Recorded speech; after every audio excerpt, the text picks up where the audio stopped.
नमस्कार, मी सौरभ कोरटकर. जय महाराष्ट्रमध्ये आपलं स्वागत. दिल्ली स्फोटाच्या मास्टरमाइंडचा मृत्यू मास्टरमाइंड डॉक्टर उमरचा मृत्यू झाल्याची सूत्रांची माहिती आहे. दिल्लीतील स्फोटात 12 जणांचा मृत्यू झालाय. त्यामध्ये हा उमर देखील असल्याचं कळतंय. मास्टरमाइंड डॉक्टर उमरचा मृत्यू झाल्याचं कळतंय.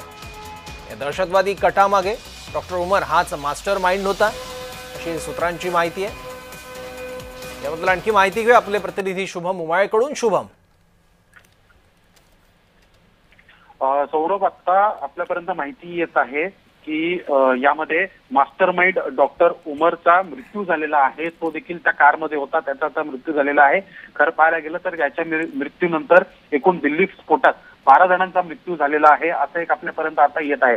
खरं पाहायला गेलं तर 24 तास व्हायचेच आहेत त्याआधी डॉक्टर उमरचा मृत्यू झालेला आहे. अनेक गोष्टी त्याच्याकडनं जाणून घ्यायच्या होत्या, अनेक गोष्टी त्यांच्याकडनं आपल्याला काढून घ्यायच्या होत्या. एजन्सीज ज्या आहेत त्यांच्याकडनं त्यांच्या मार्फत आपण माहिती घेणार होतो, पण त्याआधीच त्याचा मृत्यू झालेला आहे. नेमकं या प्रकरणात आता नवं काय वळण येतं हे पाहणं आता महत्त्वाचं असणार आहे. सौरभ, ठीक आहे. शुभम, धन्यवाद या माहितीबद्दल. तर मास्टरमाइंड डॉक्टर उमरचा मृत्यू झाल्याचं कळतंय. दिल्लीतल्या स्फोटात आतापर्यंत 12 जणांचा मृत्यू झाल्याची माहिती आहे. लाल किल्ला मेट्रो स्टेशन परिसरात मोठा बॉम्बस्फोट झाला होता काल कारमध्ये आणि त्यावेळी गाडीत डॉक्टर उमर हा बसलेला असल्याची माहिती आहे सूत्रांची. तपास यंत्रणांकडून या संदर्भात अधिक तपास अजूनही सुरू आहे. काल फॉरेन्सिकनी काही नमुने देखील गोळा केले आहेत आणि आता याच्या कुटुंबियांचे सुद्धा DNA सॅम्पल्स घेतले गेले आहेत.